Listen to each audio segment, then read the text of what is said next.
Fala galera, sejam todos muito bem-vindos a mais um vídeo aí do nosso canal, Partiu Nuvem. E para o vídeo de hoje, a gente vai falar um pouco aí sobre Azure File Sync, mas a gente vai fazer uma abordagem um pouquinho diferente. A gente vai mostrar na prática toda a configuração, implementação, replicação do Azure File Sync, mas a gente teve algumas dúvidas aí de algumas pessoas que já tinham perguntado há bastante tempo, né? Como que eu faço para recuperar a minha replicação do FileSync caso eu esteja trabalhando com um servidor apenas on-premise e eu perca essa máquina? Então a gente vai mostrar de forma prática como que a gente pode fazer para substituir essa máquina, né? Existem diversas formas de tratar isso para que você tenha até uma alta disponibilidade, mas a gente vai mostrar o formato de substituição caso um servidor fique indisponível e você esteja trabalhando apenas com ele, né? Então a gente vai abordar aí de ponta a ponta essa parte do file sync. Primeiro a gente vai ver um pouco do conteúdo teórico, os conceitos, como que funciona, e depois a gente vai para a implementação prática, como a gente tem feito aí no canal. Então, falando do Azure File Sync, né, o que é o Azure File Sync na prática? O Azure File Sync ele é uma estrutura de arquivos sincronizada, né, entre Azure e ambiente on-premise. Quando a gente está falando da parte Azure, a gente trabalha com Azure Files, fazendo um compartilhamento na nuvem, né, e sendo replicado através de um servidor on-premise. Então, a gente cria um grupo de sincronização e a gente sempre vai trabalhar aí com endpoints on-premise e um endpoint na nuvem. Então, é uma estrutura muito semelhante ao que a gente tinha no DFS, trabalhando com Windows Server, porém muito melhorado, né? A gente sabe que o DFS dava muito problema. Mas a parte bacana dessa solução é que os arquivos todos, né, o local de armazenamento padrão dos arquivos, eles ficam no Azure. Então você tem toda aquela questão de disponibilidade, né, de garantia de serviço, de segurança, de não precisar manter uma estrutura muito grande on-premise. E o seu servidor local, ele vai funcionar basicamente como um servidor de cache. Aí você pode escolher qual a porcentagem, por exemplo, desses arquivos que você quer que fique em cache. Trabalhar com arquivos que são acessados nos últimos X dias. Com isso, você ganha aí a questão da performance, né, pontos positivos que a gente tem, a performance, porque trabalha com servidor de cache, a experiência para o usuário ela não muda, ela fica exatamente igual. O usuário tem um compartilhamento apontando para o servidor local, ele se mantém exatamente.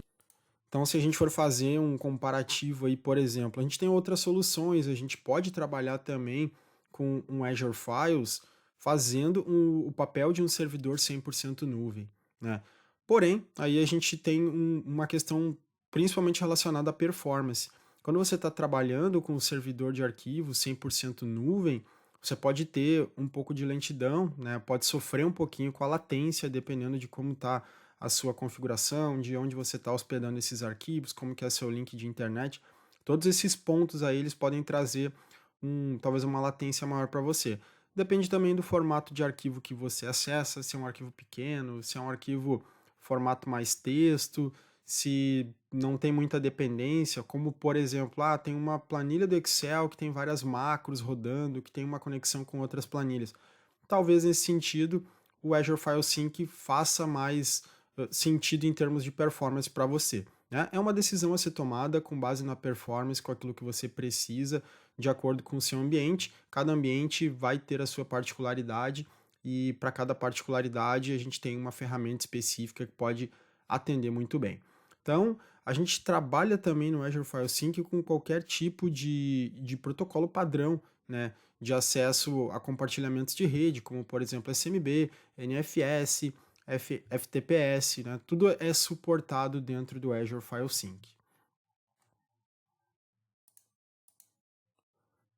E a gente falando um pouquinho dos componentes do Azure File Sync, como que essa estrutura ela é montada. Então, basicamente, né, a gente começa a montar essa estrutura com base, né, a gente já tem uma estrutura on-premise, geralmente. Então, eu estou com os meus servidores on-premise, dentro deles eu tenho os meus compartilhamentos de rede, né, isso é o padrão, trabalhando 100% on-premise, minha estrutura toda local, E a partir do momento que eu quero levar isso para a nuvem, então a gente tem alguns serviços aí que precisam ser configurados, como por exemplo, eu preciso começar por um storage account, né? Preciso ter um storage account com um Azure Files configurado, um ou mais. Cada compartilhamento que eu tenho on-premise que eu vou levar, eu preciso armazenar ele dentro de um Azure Files, né? Fazer essa replicação Azure Files para o compartilhamento local. Eu preciso ter o serviço, né, que é o Storage Sync Service. A gente faz o deploy ainda utilizando o Azure File Sync do Marketplace. Ele apenas faz o deploy inicial e depois a configuração do serviço é toda feita pelo Storage Sync Service. E aí a gente vai ter os nossos endpoints. Depois a gente vai falar um pouquinho dos números, mas é uma questão super importante, né? Eu vou criar sync groups, e o que é o sync groups? Ele vai corresponder a um cloud endpoint, né? Somente um cloud endpoint por sync group. Essa é uma limitação que a gente tem ainda hoje, né? Então eu vou escolher um cloud endpoint. O que vai ser o cloud endpoint? Vai ser um dos compartilhamentos que eu criei lá no Azure Files. E ele vai sincronizar com os meus servidores on-premise. Aí agora aqui sim, nos servidores on-premise eu posso ter mais de um. Beleza? Isso é questão que já caiu, inclusive, em prova. Eu posso ter vários sync groups trabalhando dentro do mesmo Storage Sync Service. A gente vai passar por esses números e essas limitações. Então, a gente cria praticamente aqui parceiros de replicação. Tudo que eu alterar aqui vai ser replicado para o Azure Files. E uma pergunta que sempre surge: caso eu altere algum arquivo dentro do Azure Files, ele é replicado para o servidor local, ou seja, faz o caminho inverso do padrão? Ele é replicado, pessoal, só que não do mesmo formato, né? Aqui, quando a gente está falando da mudança ocorrendo no servidor on-premise, né, ele tem um ciclo de replicação a todo momento. Então, o arquivo foi modificado, ele já vai mandar a replicação para a nuvem. Agora, aqui dentro do Azure Files, não. Ele existe uma replicação, porém essa replicação ocorre uma vez a cada 24 horas. Então, se você alterar um arquivo aqui, pode ser que leve até 24 horas para que esse arquivo seja replicado. Né? Não faz muito sentido, né? Isso ainda não. A gente ficar alterando o arquivo aqui. Talvez você tenha alguma particularidade, mas não é o padrão. Né? Posso forçar essa replicação? Pode. Via PowerShell você tem alguns scripts que você consegue fazer o force desse sync no sentido contrário, que a gente chama, né? Vindo da nuvem para os servidores on-premise. Falando um pouquinho da arquitetura, né, o que a gente tem de benefício, como que isso funciona? A gente já mostrou todos os componentes, mas de forma geral a gente vai instalar, né, a gente vai ter o nosso servidor que nativamente já armazena todos os dados, né, já tem essa estrutura de file server local, e a gente vai instalar um agente de sincronização. A partir do momento que a gente instala esse agente no servidor, a gente vai registrá-lo dentro do Azure, e esse servidor vai ser adicionado como um server endpoint. E aí ele vai replicar com o meu file share dentro do Azure. Eu posso ter vários servidores? Posso, né? Por isso que eu digo que ele é semelhante a um DFS. Eu posso ter outro servidor replicando ao mesmo tempo. Por exemplo, quero garantir uma alta disponibilidade, eu poderia ter um cluster failover de duas máquinas, né? Um disco compartilhado fazendo a replicação. É suportado? Sim, é suportado você trabalhar com cluster failover. Caso eu tenha apenas um servidor, que vai ser o cenário que a gente vai emular hoje, tenho apenas um servidor que está replicando, e esse servidor, infelizmente, tem uma corrompe lá, file system, não consigo subir essa máquina. O que eu posso fazer? Eu posso subir um novo servidor, fazer toda a configuração do cliente e fazer com que a replicação volte a funcionar. Isso que a gente vai fazer na prática hoje, além de fazer toda a configuração do Azure File Sync. Então, o que eu ganho utilizando o Azure File Sync? Eu posso dividir aqui em tiers, né? Cada file share que eu vou criar aqui, que vai ser um endpoint cloud, eu posso classificá-lo com um tier diferente. Eu tenho acesso via cloud, caso eu necessite, né? O Azure File sempre nos permite fazer um mapeamento via SMB, então, por mais que eu não chegue nesse servidor, eu tenho como acessar via cloud.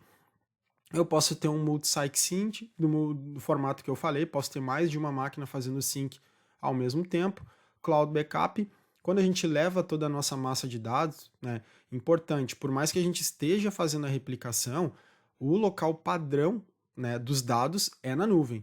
E você vai ficar apenas com o que você considera mais importante, aquele dado mais quente, que é mais acessado, vai ficar como cache, mas o local principal do dado vai ser no seu file share.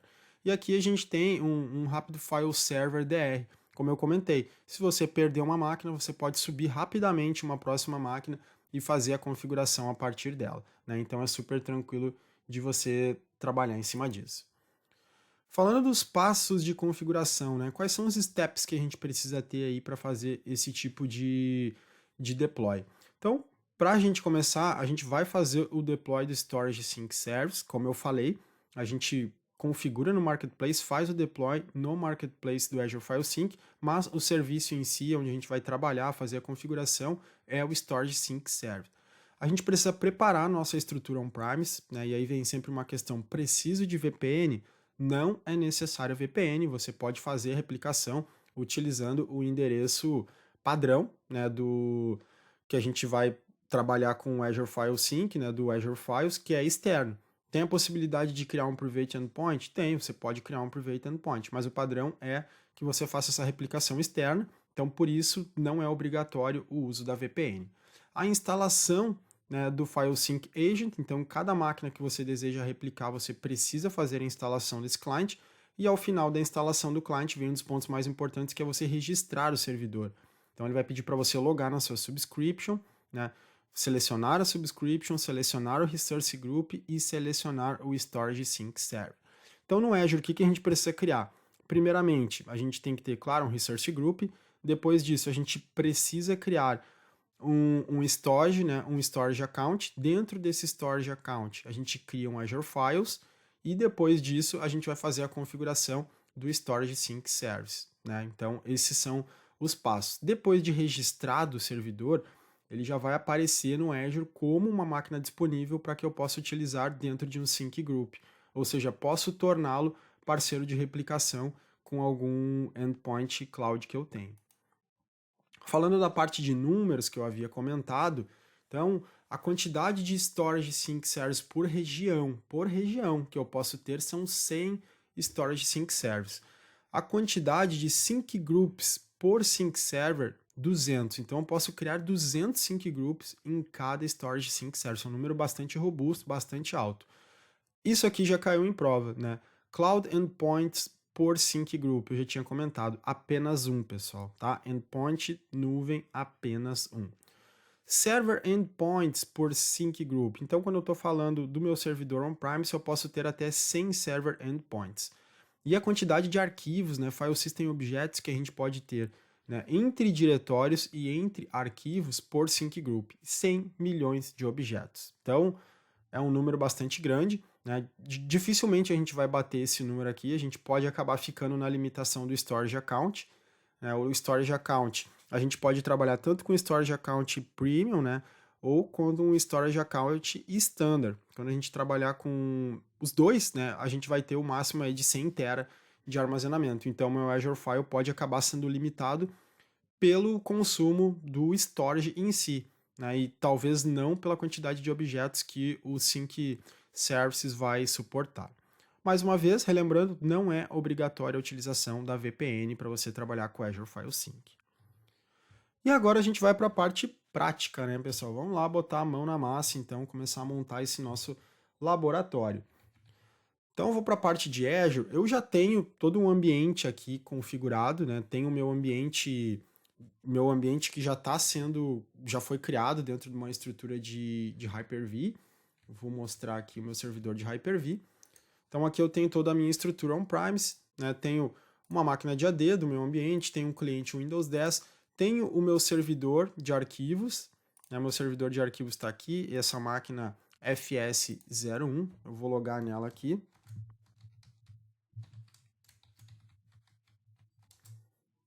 Deixa eu botar a senha certa.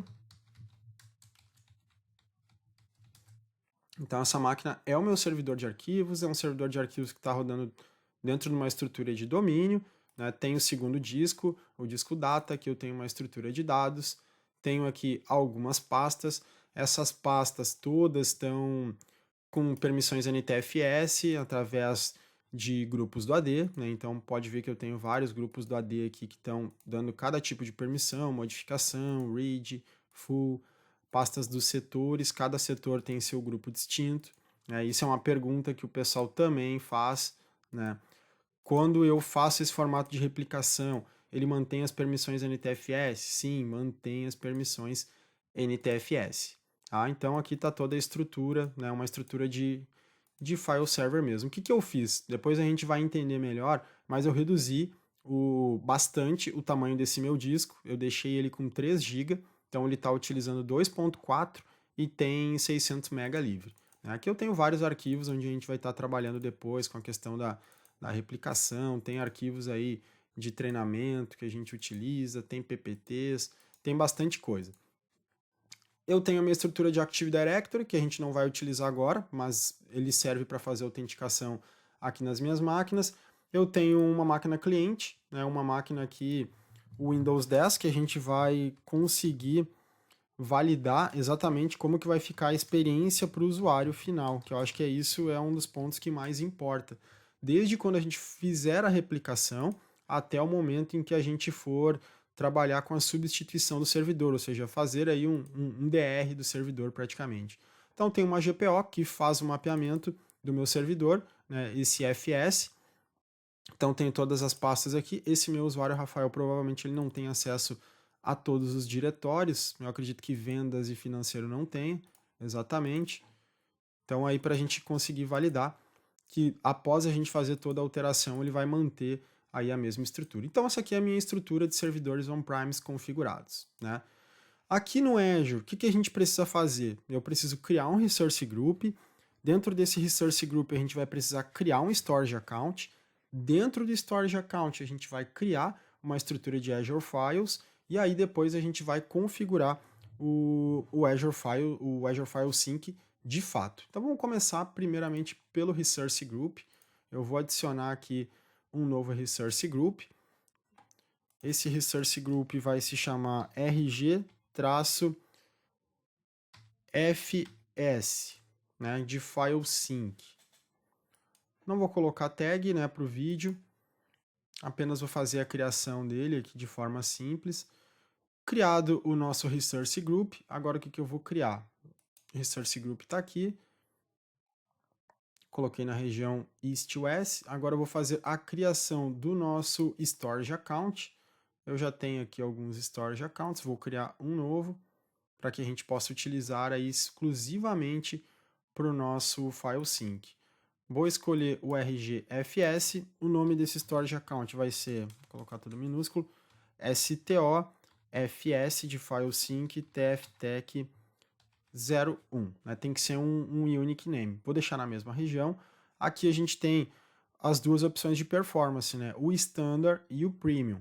Qual a diferença dos dois? Principalmente a capacidade de IOPS, quando a gente trabalha com discos Premium, né? São discos no formato lá, SSD, ultra performáticos, que a gente tem de melhores em termos de performance. Porém, a gente tem uma questão muito importante no custo quando a gente escolhe esse formato de storage account. Quando eu trabalho com o tipo Premium, né, vai chegar um momento, quando eu estou fazendo esse deploy aqui de storage account, eu não estou provisionando nada de disco, só estou criando a conta de storage. No momento que a gente for criar, por exemplo, o Azure Files, eu preciso dizer qual que é o tamanho do meu que eu vou utilizar para o meu compartilhamento. Então, quando eu estou usando esse tier de Premium, tudo que eu colocar dentro do meu de espaço, por mais que eu não esteja utilizando, por exemplo, vou lá colocar que o meu Azure Files vai ser 100 GB, né? Eu posso estar utilizando 1 GB, mas eu sou cobrado por aquilo que eu estou provisionando, tá? O Premium tem essa característica, você provisionou, por mais que você não esteja consumindo, você vai estar pagando. O Standard não, né? O Standard tem uma performance um pouco menor, mas o Standard você pode provisionar o 100 GB e se você consumiu apenas 1 GB desse espaço, você paga só por 1 GB. Então posso provisionar um espaço grande e vou pagar somente por aquilo que eu consumi. Outro ponto importante, quando a gente utiliza o Premium, né, na parte de disco, a gente tem uma pequena taxa, embora seja assim, menos de centavos, mas dependendo de quanto for o seu volume transacional, isso pode fazer diferença. Né? No Premium você não paga por transações, por escrita, por leitura, por acesso ao disco. No Standard, sim. No Standard você tem esse custo, né, transacional de tudo que você está trabalhando em cima do seu disco. Pode ser acesso, pode ser leitura, pode ser escrita. Né? Então, tem que fazer essa análise, esse estudo, o que vai valer a pena para você. Geralmente, o que começa a nos dar o foco é custo e performance. Então, tem que validar o que pode ser mais importante. Eu vou ir com o standard. Na redundância, aqui a gente tem um formato padrão de GRS, um formato de georreplicação, ou seja, vai manter uma cópia em outra região. Para o nosso laboratório não precisa, eu vou usar o modelo mais barato, que é o LRS, que tem a cópia apenas dentro do mesmo data center. 3 cópias no mesmo data center físico. Aqui nas outras opções de Storage Account, eu não vou alterar nada, não vou fazer nenhum tipo de modificação, né? Quanto à questão de networking, o acesso, a proteção, não vou adicionar tag aqui, apenas fazer o review e a criação desse nosso Storage Account. Assim que o nosso Storage Account estiver criado, a gente vai fazer a configuração do nosso Azure Files, né? E aí esse cara vai acabar se tornando o nosso endpoint cloud dentro do nosso FileSync, né? Então, quando a gente for fazer o deploy do FileSync, ele vai nos perguntar qual que é o storage account que a gente quer usar, e ele vai consultar dentro do storage account se existe algum Azure Files disponível. Então, são pré-requisitos, tá? Tudo isso que a gente está fazendo aqui é pré-requisito. Você ter o storage account e você ter um Azure Files disponível para que você possa trabalhar com o FileSync. Tem que ser exclusivo? Sim, pessoal. Configurem um compartilhamento exclusivo para o FileSync, né? Não usem para outra coisa. Criamos o nosso Storage Account, então a gente vai vir aqui na parte de File Share e agora a gente vai adicionar um novo File Share. Então aqui no nome desse File Share eu vou colocar FS Dados. A cota, esse é o ponto que eu falei, eu vou colocar aqui como 4 GB, né? Como a gente está trabalhando com um modelo de Storage Account standard, eu posso provisionar um espaço muito grande, né? Eu não vou colocar muito porque é o compatível com o espaço que eu tenho no meu servidor para trabalhar durante esse laboratório. Mas se eu colocasse 100 GB, não ia fazer diferença nenhuma no preço. O tier, olhem que o tier ele é feito por file share, né? Então, se eu quero ter um file share, por exemplo, onde eu quero pagar mais barato, eu crio um file share, coloco um tier cool, por exemplo. Ah, eu quero trabalhar com Transaction Optimized, então posso colocar um file share, né? A gente não vai fazer tierização aqui por arquivo, a gente vai fazer por file share. Eu vou trabalhar com o hot, né? O hot já é um tipo de performance boa para geralmente quando a gente está acessando os arquivos com bastante frequência. E aí a gente vai fazer a criação. Tá pronto, criado aqui o nosso file share FS Dados. Agora a gente vai partir para o Azure File Sync. Notem essa particularidade. O Azure File Sync ele não aparece nos services ainda, ele aparece no Marketplace. Tá? É esse aqui mesmo, o pessoal confunde, mas será que é essa opção? Sim, ainda aparece dentro do Marketplace, não aparece na parte de serviços nativos. Mas a configuração toda, né, ela é feita depois. Durante o deploy do Azure File Sync, eu escolho simplesmente o nome do Storage Sync que eu vou usar e aonde ele vai ficar. Então ele já pegou aqui o nosso Resource Group, eu vou colocar ele aqui como STO-sync-tftec01. E a região, eu vou deixar na mesma região que a gente está trabalhando, que foi East-West. Não vou taguear esse recurso, vou dar o review e mandar ele fazer a criação, né? Então agora ele não vai fazer o deploy de um serviço chamado Azure File Sync, sim do Storage Sync Services, tá? Isso é importante. Ele usa o termo File Sync apenas para fazer o primeiro deploy, mas a gente não vai configurar nada por lá.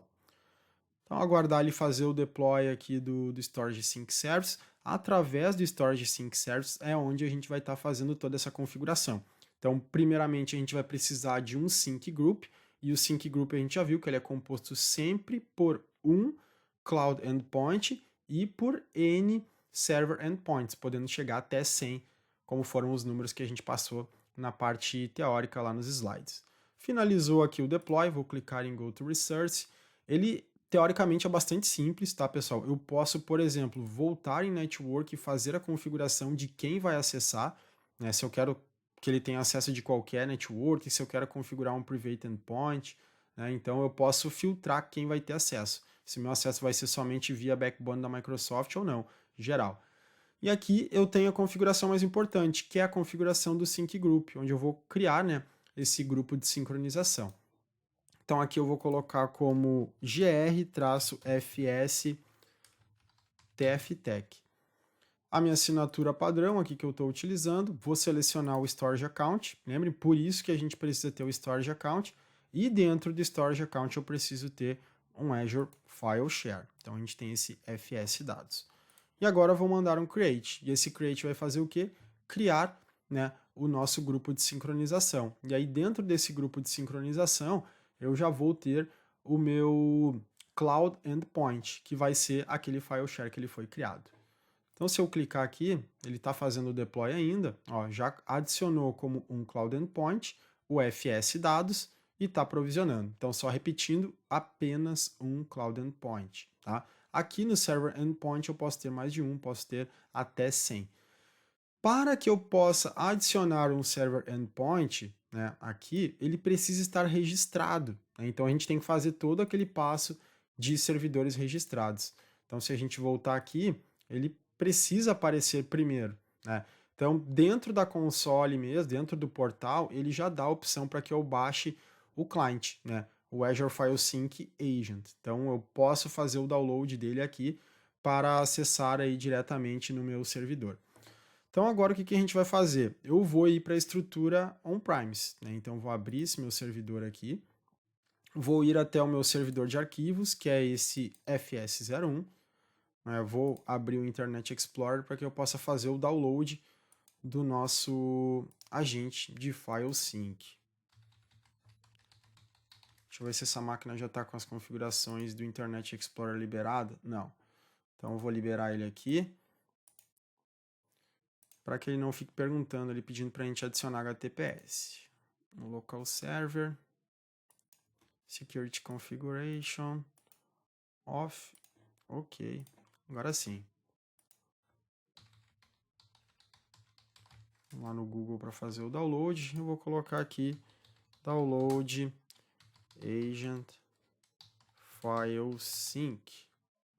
É o file sync agent. Esse primeiro link aqui da Microsoft mesmo, né? File sync agent from oficial Microsoft. A gente tem alguns padrões, né, de sistema operacional que são requeridos, ou seja, ele só roda em Windows Server 2012 R2, 2016 e 2019. Né? Então, aqui a gente tem todos os formatos, né, o que é requerido, 2019, 2016 e 2012 R2. Menos que isso eu não posso integrar como file sync. Então, eu vou pedir para ele fazer o download, ele vai pedir para que eu selecione a versão. Esse meu servidor aqui é um Windows Server 2016. E eu vou pedir para que ele baixe e a gente faça a instalação. A instalação ela é super simples, pessoal, né? Do client em si, naquele formato que a gente fala de NNF, né? Next, Next, Finish. E depois a gente precisa fazer o registro, que é aí o momento que a gente vai precisar logar com a nossa conta. Então ele finalizou aqui o download, eu já vou mandar ele rodar. Aqui a gente tem poucas opções de alteração, acho que o que a gente precisa alterar é decidir, na verdade, é o local de instalação, que eu vou deixar o default, e se ele vai fazer update automaticamente. Ah, tem a parte do proxy também, se você estiver trabalhando numa rede com proxy, é importante que você sete aí a liberação para que ele conecte aí nos IPs da Microsoft. Vou colocar aqui OK, esse ponto aqui que ele pergunta se quer que seja atualizado automaticamente o agente, eu vou deixar aqui não, né? Acho que é melhor atualizar ele manualmente para que você não tenha aí algum problema de teste, consiga homologar antes se o agente está ok, antes de você fazer a instalação automática. Para ambiente de produção, eu acho um pouquinho arriscado. Então ele está fazendo a instalação, após a instalação ser concluída, já vou minimizar essa outra tela aqui, ele vai pedir para que a gente faça o login na nossa conta, e depois disso ele vai enxergar toda a nossa estrutura e vai permitir que a gente faça o registro desse servidor. Após o servidor ser registrado, aí ele vai ficar disponível para que eu utilize ele como um parceiro de replicação, né, para a estrutura do Cloud Endpoint. Guardar mais uns instantes, ele não é um agente demorado, né?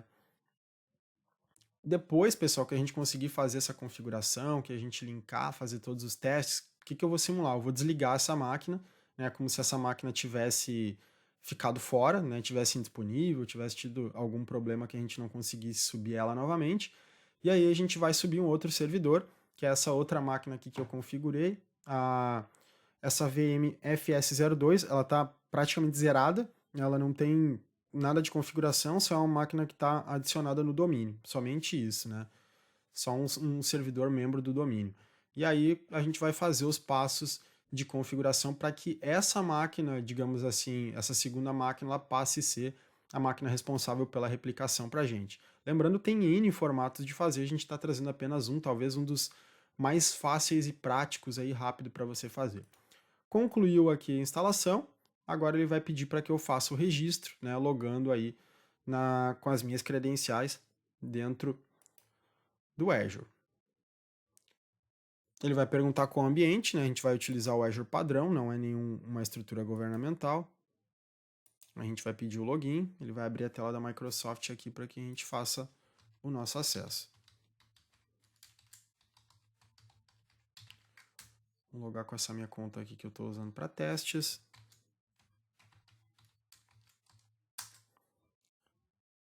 Ele vai pedir meu MFA. Deixa eu desbloqueá-lo. Se ele aparecer aqui para mim. Ok, agora sim, aprovou.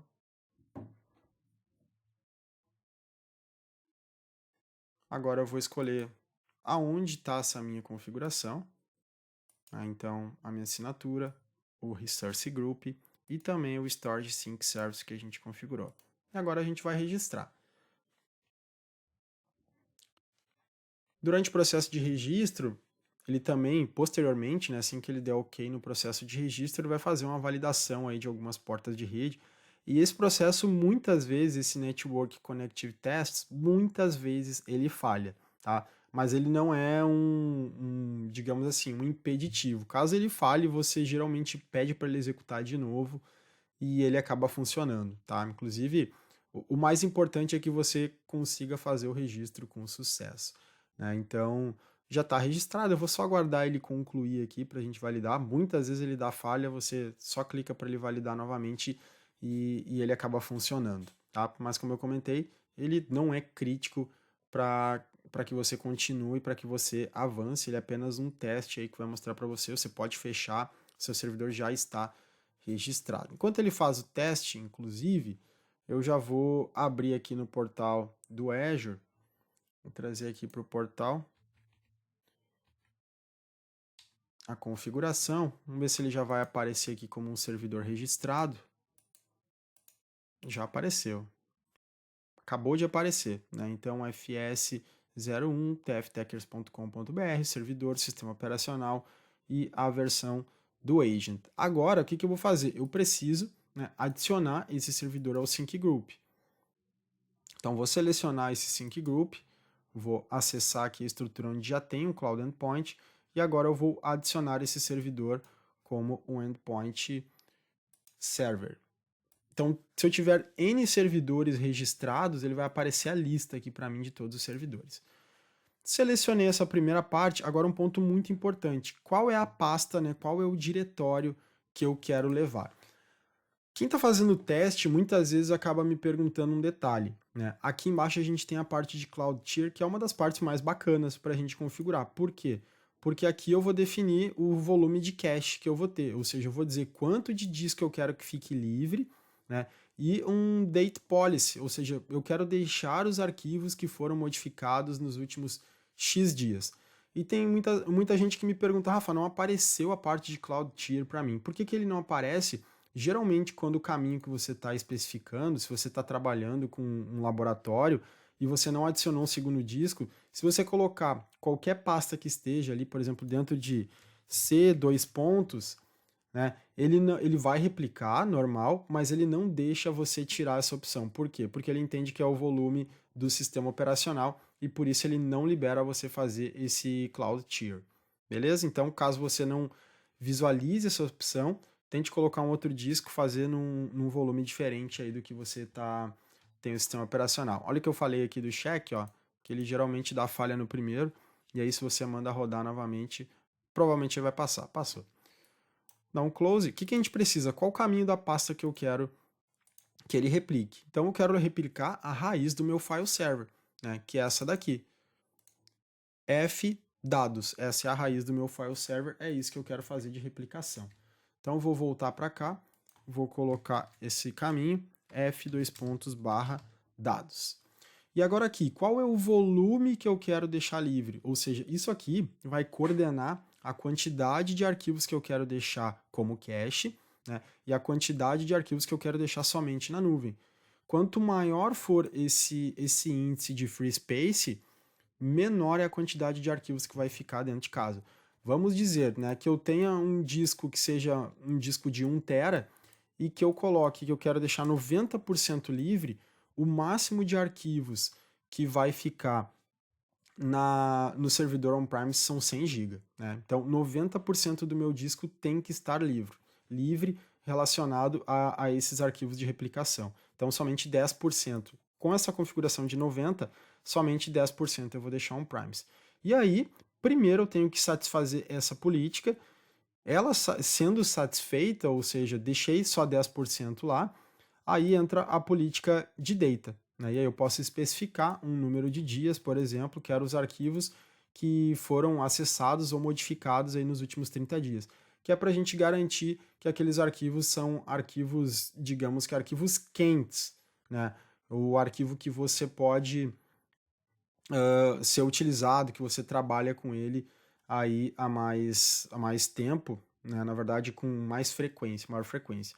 E aqui a gente tem um ponto importante que é o offline data transfer, né? Vamos dizer que a gente quer fazer a migração e a gente tem uma quantidade gigantesca, teras e teras de disco. Né? Se a gente for fazer a migração nesse formato padrão aqui, via internet, dependendo de um link, pode demorar muito tempo. Então você tem uma alternativa que é você utilizar o Azure Data Box, que aí você vai fazer uma movimentação de cópias offline, vai receber uma caixinha, um storage da Microsoft, vai plugar no seu data center, vai fazer a cópia. Essa caixinha vai para São Paulo, por exemplo, se é lá que você está armazenando os dados, vai ser plugada no data center da Microsoft. Todos os dados vão ser adicionados, né, copiado desse data box diretamente para a estrutura da Microsoft. E aí você vai fazer apenas a replicação daqueles arquivos que forem tendo aí um diferencial, né? O Databox ele não está disponível para todas as regiões, então é importante que se consulte isso. Mas é um dos formatos de fazer a transferência offline, tendo em vista que se você tiver aí uma quantidade gigantesca de dados. Então eu vou clicar aqui no Create e o que ele vai fazer agora? Ele vai começar a fazer o processo de sincronização. Eu vou dar um refresh aqui, ó, ele já apareceu o Server Endpoint, provisionando. Então o que ele vai validar? Ele vai validar dentro daquele disco, né, dentro dessa estrutura que a gente criou, quanto por cento eu posso deixar em nuvem e quanto por cento vai ter que ficar on-premise. Então, se a gente for validar aqui, esse meu disco, vou clicar direto aqui, esse disco, né, ele tem 600 mega free. Eu coloquei para ele manter apenas 10%, ou seja, 90% do espaço livre, 10% consumido. Se a gente for fazer uma média aqui, 10% do que a gente tem aqui é 300 mega. Então ele vai copiar bastante coisa, né? Bastante coisa, porque ele está com 2.4 GB praticamente e ele vai deixar somente 300 mega. Então ele vai baixar 2.1 GB praticamente. E aí depois que ele fizer, ele vai demorar um pouco, esse processo é um pouco demorado, ele vai fazer o upload dos arquivos, a gente vai voltar aqui na máquina, né, na nossa máquina Windows 10, para que a gente veja como que vai ficar a percepção para o usuário a partir do momento que os dados começarem a ser sincronizados. Na prática, o que vai acontecer? Os arquivos vão começar a ter, por exemplo, um xzinho, né? Vai ter um x e a gente vai validar qual é o espaço que ele está consumindo, ele vai dizer o tamanho do arquivo, por exemplo, aqui eu tenho um arquivo que o mesmo tamanho dele é o mesmo tamanho que ele está consumindo em disco. Quando esse arquivo está replicado e ele não tem cache, ou seja, ele não está fisicamente aqui, ele vai aparecer o tamanho do arquivo, por exemplo, 32.4 MB, e o tamanho no disco 0, porque ele não está, ele vai ter apenas um ponteiro, que vai ser exatamente no mesmo formato, porém ele vai ficar um pouco esmaecido com um xizinho, dizendo que esse arquivo não está aqui. Daqui a um pouco a gente já vai ver que esses arquivos vão começar a ser replicados e eles vão começar a desaparecer dessa estrutura. Né? Vai ficar nesse formato que eu disse, apenas um xizinho em cima de cada arquivo. Então a gente vai aguardar um pouquinho, a gente consegue ver até pelo tamanho aqui que ele for ficando, né, o espaço livre que ele for ficando. Ele vai levar aí alguns minutos para fazer essa replicação, é demorado a primeira vez, porque ele vai passar por um processo de upload, então ele vai fazer mais de 2 GB de upload. A gente consegue acompanhar depois aqui o tamanho que ele vai mostrar, é bem próximo, né, da quantidade de arquivos que ele fez o upload. Então, eu vou dar um stop aqui para que a gente aguarde essa replicação, porque ela é bastante demorada. Assim que ele já sair do estado de pending, já começar a fazer replicação, a gente retorna para continuar o nosso laboratório. Então, pessoal, voltando aqui para o nosso ambiente, a gente pode validar que, passado alguns minutos, ele já está com a replicação habilitada, funcionando. Ele já fez aqui o upload, né, de 151 arquivos, 2.54 GB. Era bem o que a gente tinha falado, né, em torno de 2.5, 2.6. Então, a gente vai voltar lá no servidor e, a princípio, ele já deve estar com o espaço liberado. Olha aqui, ó. A gente estava com menos de 600 MB, eu acho, aqui de espaço, ele já está com 2.7. Vamos abrir aqui o nosso client.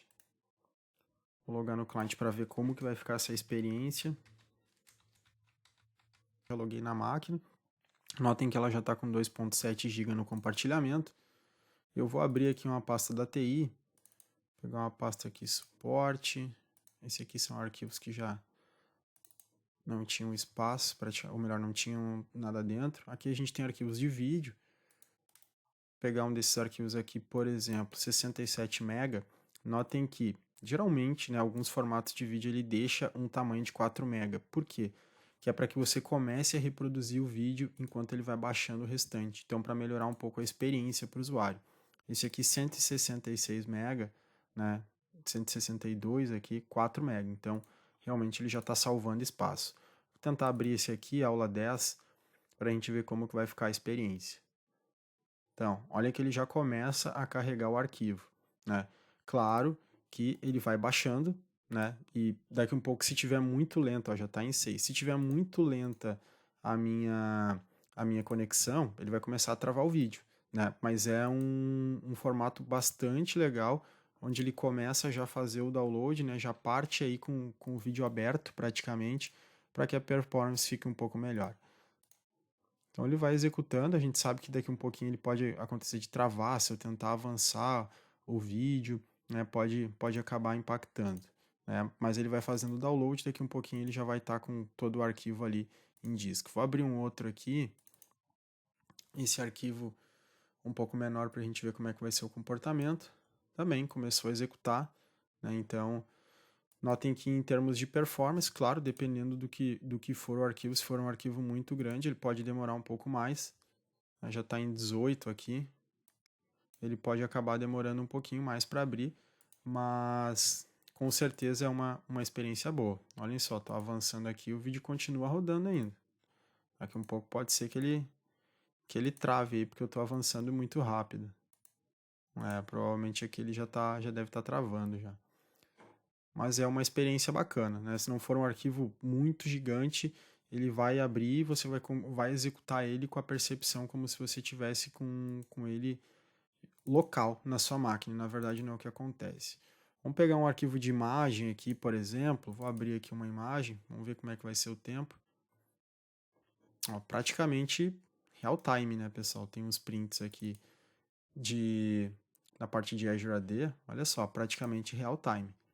Então, essa é a experiência para o usuário, show de bola, funcionando aí da maneira que a gente tinha previsto.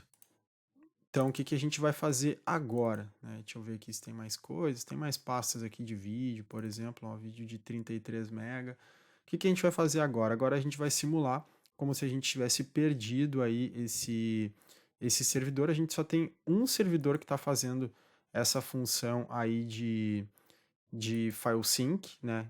A parte on-premise. Notem que eu estou avançando o vídeo aqui 2 minutos e ele tá correspondendo aqui ainda, ó. Tá indo, né?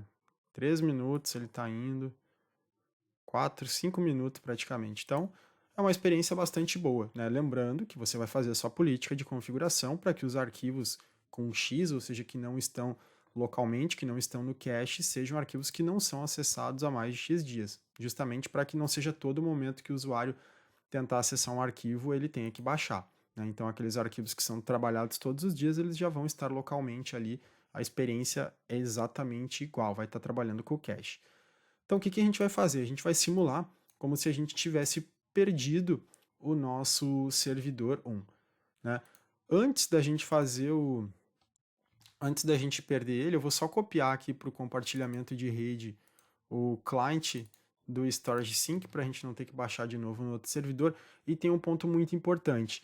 Quando a gente fizer o retorno da estrutura, né, no servidor novo, a gente não precisa criar toda a estrutura de pasta, mas o que você precisa fazer é recriar a estrutura raiz do compartilhamento, que no nosso caso aqui, notem como ele está compartilhado, tá? Seguindo algumas melhores práticas. Então, a pasta dados é a pasta raiz, ela está compartilhada, né? E ela está compartilhada com permissão de full para domain users, tanto no share quanto para a parte de security, tá? Então tá aqui, ó, domain users.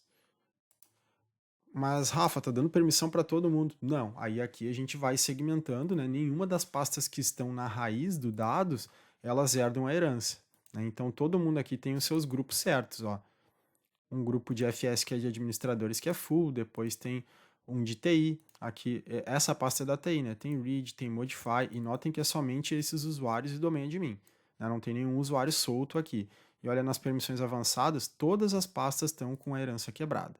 Então, seguindo uma melhor prática aí para que você administre sem mexer nos shares, sem mexer no compartilhamento. Você sempre que você for alterar permissionamento, adicionar para alguém, vai ser só no NTFS, né? Então aqui pasta do RH, pasta do marketing, por exemplo, né? Todas aqui com os seus respectivos grupos, né? Certinho. Então isso aqui eu não preciso modificar. Tá? Eu preciso apenas do share. Por quê? Porque o share não é replicado, né? Eu só digo que essa pasta é origem e ele vai replicar tudo que está abaixo. Então, isso aqui, todos os NTFS que estão aqui dentro, herança quebrada, isso se mantém. Como que eu faço para garantir? Porque se eu perder, a partir do momento que eu perco esse servidor, se eu não tinha nenhum outro de redundância, tenho que fazer praticamente um disaster recover, eu só preciso recriar essa pasta, instalar o agente e mandar replicar, né? Só que aí, para eu não ter que refazer tudo na mão, eu posso, por exemplo, usar backup, né, da parte de ACLs, eu posso exportar, que é a maneira mais fácil, né, quando a gente vai fazer migração de file server há bastante tempo, antigamente, já dava o export na chave de registro responsável pelo share. Ah, então vou fazer esse processo aqui, eu vou dar um export, né, simulando aí que é o nosso backup, é uma chave de registro que fica dentro da máquina, né, como shares mesmo, fica dentro do LAN server. Então eu vou executar aqui para que a gente possa fazer vou copiar aqui o comando, vou deixar aqui na descrição do vídeo também. Então estou dando export nessa chave de registro, no shares ele vai trazer essa configuração para nós, tá? Então eu vou pegar aqui essa chave, simulando como se a gente estivesse fazendo backup, né, desse compartilhamento. Então ela é bem simples, mas aqui ela tem todas as informações, tanto de compartilhamento quanto da parte de security do NTFS, somente da pasta dados, é só do share, tá, pessoal? O que está ali embaixo, vocês viram que a herança está quebrada e não vai funcionar.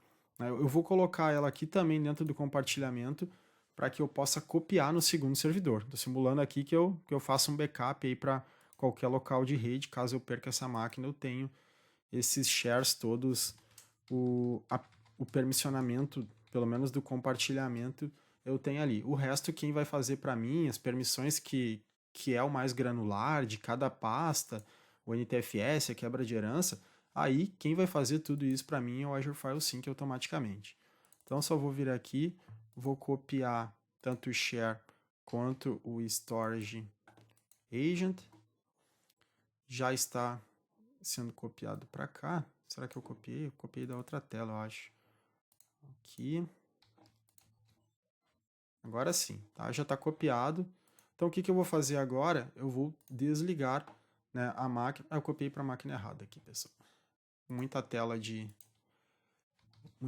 Hyper-V, acabei me perdendo. Agora sim, isso aqui é o client. Eu vou até limpar aqui do client. Aqui não precisa, vou deixar o client minimizado. Então agora o que que eu vou fazer? Eu vou simplesmente desligar a nossa máquina, tá? Vou desligar aqui a nossa máquina, vou dar um shutdown, vou simular como se a gente tivesse perdido o nosso servidor de file server. Aí com isso a gente perde o acesso no nosso compartilhamento, né? Então eu estou aqui dentro do FS dados. Importante, né? Eu também tenho aqui, para uma melhor prática, eu não estou fazendo o mapeamento direto pelo nome do servidor. Eu tenho um registro de DNS que se chama só FS. E aí o que eu vou fazer? Vou alterar o IP desse registro, como se fosse um registro VIP, para apontar para o servidor que vai substituir depois. Então, olha só, já perdi o acesso aqui na máquina, já não tenho mais o acesso, né? Então já morreu o meu servidor. Então, primeiramente, para um processo de ajuste, o que eu tenho que fazer? Eu não tenho nem o disco aqui nessa máquina, eu vou ter que vir aqui no Disk Management. Tinha um disco não inicializado aqui, eu vou ter que subir esse disco, que vai ser o nosso disco de dados, né? O disco F que a gente está trabalhando. Então, eu vou inicializar esse disco, vou formatar ele, vou criar um volume simples aqui, vou fazer a mesma coisa que tinha no outro disco, usando a letra F. O nome do disco aqui vai ser igual também. Data. Ok. Finalizando. Aqui, pronto. Disco F. E aí o que eu vou fazer? Aqui dentro eu vou criar aquela pasta dados. E eu não vou fazer nada, não vou compartilhar, não vou fazer absolutamente nada. Só vou rodar aqui o nosso script para que ele faça a configuração. Esse script, como ele é uma chave de registro que fica dentro de system, eu vou restartar essa máquina, né? A gente vai reiniciar a máquina para que quando a gente volte, ela já tenha feito a estrutura de compartilhamento aqui para nós. Tá? Então, vou só guardar a máquina, dar um restart, e assim que ela voltar, a gente já consegue validar se ele conseguiu colocar o permissionamento necessário. Já voltou a máquina aqui, foi bastante rápido. Então a gente vai logar na máquina, vai validar como que ficou o permissionamento.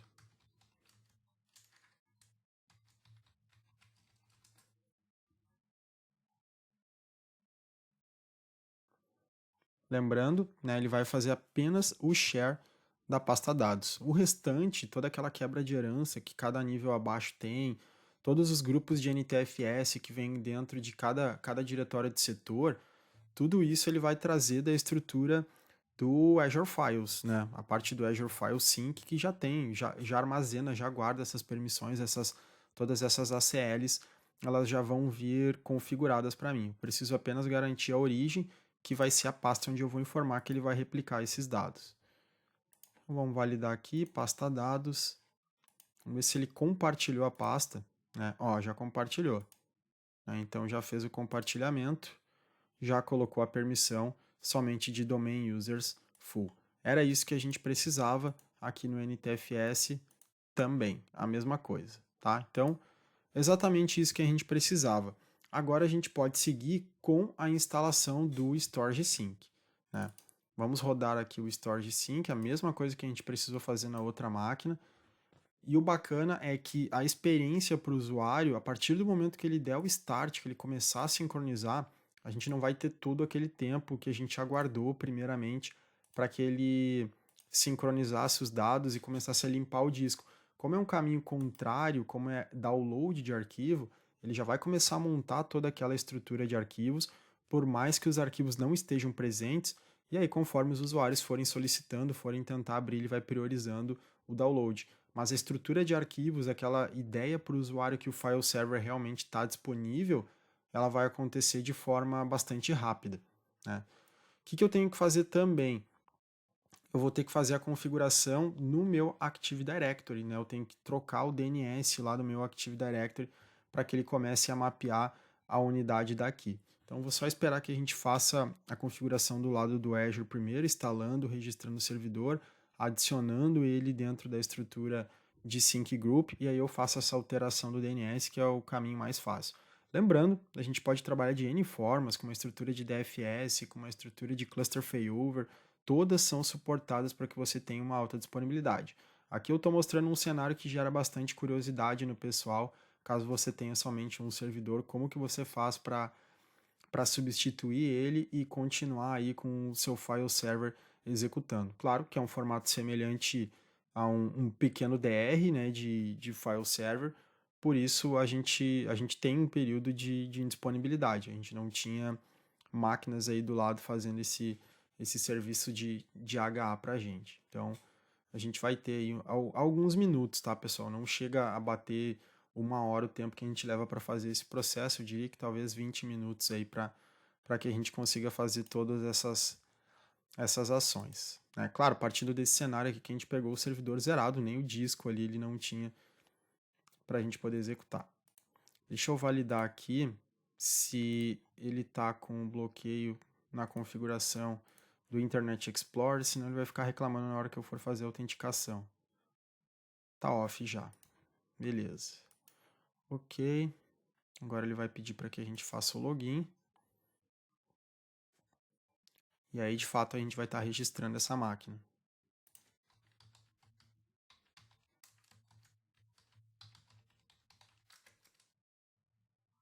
Colocar o usuário e senha, ele vai pedir meu MFA aqui. Já solicitou. Parece que solicitou.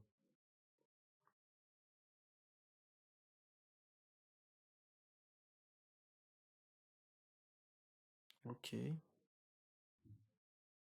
Aprovado.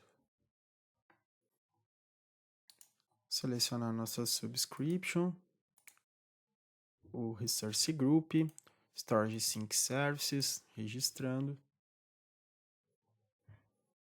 E assim que ele fizer o registro, essa máquina já vai estar disponível. A gente vai fazer configurações bastante semelhantes ao que a gente fez com o primeiro servidor. Ok, eu nem vou aguardar o teste de conectividade, né? Vamos dizer que a gente estava precisando de tempo, né? Então, vou voltar aqui na parte do Sync, ou melhor, já estava ali na tela, o Sync Group. A gente vai adicionar um Server Endpoint, vamos ver, às vezes ele leva 2, 3 minutos para aparecer. Já apareceu de cara. Eu vou colocar qual é a pasta que a gente vai sincronizar, que é exatamente a mesma pasta. Fdados, a estrutura a gente vai manter exatamente igual, né? Que são 90% e aqui 30 dias. E mandar ele criar. Ele vai adicionar aqui como um segundo endpoint e aí em seguida que ele aparecer e começar a fazer o sincronismo, agora a gente vai ver que o processo vai ser o contrário. Né? Aqui está o número de arquivos que a gente fez download, porque a gente startou com o servidor on-premise, né? E a quantidade em gigas de download. Agora vocês vão ver que a gente vai trabalhar com download. Por quê? Porque os arquivos já estão todos em nuvem, a gente vai estar fazendo o download para começar a montar a estrutura on-premise. Enquanto ele está fazendo o sync aqui, vamos ver se ele já vai começar a montar. Olha aí, pessoal, olha a velocidade que ele já começou a montar essa estrutura. Aqui na TI, por exemplo, vamos abrir um arquivo, ver se já vai estar disponível. Olha aí.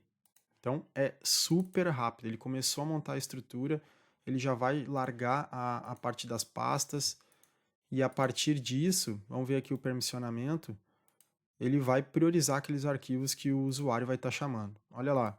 Olha os grupos, né? Todos os grupos aqui exatamente como a gente configurou. Olha a questão da herança. Herança quebrada, porque a gente dá o compartilhamento do share na raiz, né? E depois a gente quebra a herança. Então aqui, perfeito, né? Perfeito. Ele já está trazendo essa estrutura, a gente já está com os arquivos aqui. Muito, muito, muito legal. Então, olha aí. Tá, na verdade, o downtime foi bastante rápido, né? Agora eu tenho que ir lá no Active Directory e alterar a configuração do meu DNS. O próprio servidor a gente já viu que ele está funcionando.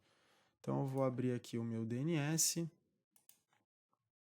Eu tenho que ver qual que é o IP dessa máquina aqui. Bom, é o servidor de arquivos 2. É essa máquina 192.168.051. E esse aqui é o meu VIP, ó. Eu vou trocar aqui só de 53 para 51. Vou dar um OK. Aqui está válido. Agora a gente vai lá no nosso client. Vou logar aqui também.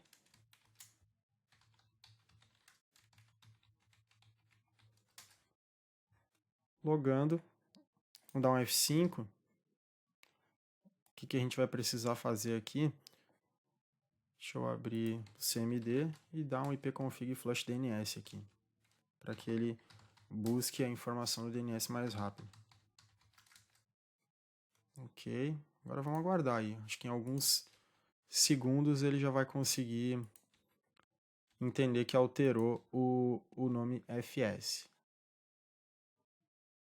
Vamos ver quanto tempo ele vai levar aqui. Eu acredito que em menos de 1 minuto ele já consiga tá mapeando novamente.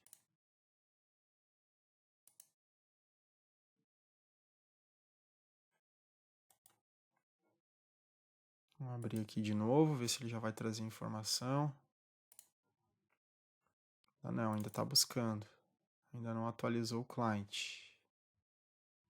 Agora a informação só de DNS, né, pessoal? Só ele conseguir corrigir esse cache de DNS, apontar para o DNS. Claro que se a gente reiniciasse a máquina ia ser mais rápido, né? Mas eu queria validar pelo ipconfig flush DNS quanto tempo ele levaria aqui para assumir que a gente alterou o client. Deixa eu dar um ping aqui, ver se ele já trocou. Ping FS. Aponta. Ou então eu coloquei o IP errado também, né, pessoal? Deixa eu ver aqui se eu coloquei o IP correto. Vamos ver o IP dessa máquina. ipconfig 192.68.051, que está correto, está certo. Vamos ver se aqui o nosso compartilhamento está ok. Aqui o share está ok. Users. Princípio tá tudo ok. Domain users também. Ele já apontou para o caminho certo, mas ele ainda não está pingando a máquina. Acho que ele não está pingando por causa do firewall. Será que essa máquina está com firewall? Vamos validar aqui. Deixa eu ir no painel de controle. Deixa eu alterar aqui. Ah, ela está com o firewall ativado. Desativar o firewall do domínio. Ver se ele vai conseguir pingar. Já está pingando. Vamos ver se ele já vai conseguir mapear aqui o compartilhamento. Ainda não.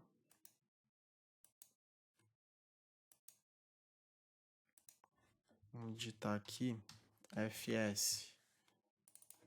Ah, ele já apareceu. É alguma coisa do mapeamento mesmo que ele... Ah, já pegou. Agora mapeou. Foi só o tempo ali mesmo, pessoal. E também o ping porque o firewall não estava habilitado. Ok, vamos pegar aqui os arquivos, vamos tentar abrir qualquer arquivo. Ok, trouxe o arquivo. Vamos tentar abrir um arquivo de vídeo aqui, ver como é que vai ser a experiência. Vamos ver um arquivo de vídeo aqui. Pode ser esse de 62 MB aqui. Vamos ver. Olha aí, pessoal, tá abrindo, olha. Tá indo super bem, né? Pro tempo de replicação que ele teve, que foi bastante curto, ele tá vindo super bem, né? Então deu para ver que a experiência realmente é boa. Claro que, dependendo do seu ambiente, né? A gente passou aí talvez uns 15 minutos offline até a gente resolver. O ideal para que ficasse mais rápido esse processo de mapeamento seria talvez pedir para os usuários fazer um logoff, reiniciar a máquina, algo nesse sentido, mas eu queria fazer só com o flush DNS sem que ele tivesse que dar o restart. Vamos voltar lá no nosso aqui no nosso portal, só para a gente ver se ele já atualizou a informação ou ainda não. Aqui ele demora realmente, né? Ele leva um tempo a mais para atualizar essa informação. Vou dar um F5 aqui. Vamos ver se ele já vai mostrar ou não. Ainda está em pending, né? Para ver como é rápido, né, galera? Ele nem finalizou, o portal nem mostrou ainda que ele já está como health, ele ainda está fazendo a validação e a checagem, né, baixando os arquivos necessários, mas para o cliente final isso já está disponível. Então ele é bastante rápido, né? Para fazer a questão do disaster recovery em si, ele roda muito rápido, ele é bastante assertivo. Eu vou aguardar aqui um pouquinho só para a gente finalizar esse vídeo, né? Já conseguimos cumprir aí todos os pontos que a gente tinha, só para que ele conclua aqui o status dele como health e mostre também as informações referentes ao download, certo? Então vou só aguardar para que ele atualize aqui. Da parte técnica praticamente a gente já está concluído, mas eu quero mostrar esse status final. Então aqui ele já atualizou alguns dados, pessoal, já está como health, né? Ele já está aqui como o path, o caminho Cloud Tier todo atualizado. E notem que ele já mostrou a quantidade de arquivos aqui que ele tem para download, ainda não atualizou esse número em quantidade, né, de dados. Claro que ele não vai fazer os 2.59 GB porque ele não vai baixar tudo, né? Ele vai baixar somente aquilo que for necessário, né, de acordo com o que a gente for consumindo e aqueles 10% livre de disco que a gente deixou. Mas ele ainda vai atualizar esse dado, ainda não está 100% concluído, mas para que a gente não demore muito aqui, eu acho que o mais importante relacionado a esses dados já estão em tela. Certo, pessoal? Então, com isso, acho que a gente vai finalizando o objetivo do nosso laboratório. A gente já conseguiu mostrar aí na prática como que funcionou essa replicação, né? Acho que deu para fazer um teste bastante bacana, aí com os arquivos sendo replicados, primeiramente configurando o Azure File Sync e depois simulando aí uma perda de um servidor para que a gente pudesse voltar com uma nova máquina, que era uma curiosidade que muita gente questionava e perguntava como que poderia fazer isso. A dúvida realmente era em cima das permissões, principalmente o NTFS. Então ficou bem claro que a gente precisa apenas garantir o nosso share, né, onde está compartilhado. Se você tiver mais de um compartilhamento, ideal é que você tenha uma rotina de export aí das suas chaves. Ou então você optar por outro tipo de solução que garanta essa alta disponibilidade. Como a gente falou, né, uma estrutura de DFS, ou por exemplo, um cluster failover com um disco compartilhado. Tudo isso é suportado para que você tenha uma alta disponibilidade do seu servidor de arquivos trabalhando com o File Sync. Certo, galera? Então, com isso aí, a gente vai finalizando essa live aí de hoje, né? Espero que vocês tenham gostado do nosso conteúdo. Vai ficar disponível aí no nosso canal, né? Dá uma curtida aí se você gostou, compartilha com a galera, ajuda ao conteúdo chegar ao máximo possível de pessoas, que esse é o nosso objetivo. Beleza, galera? Grande abraço a todos, obrigado por prestigiar mais um vídeo aí no canal Partiu Nuvem. Até mais, pessoal. Tchau, tchau.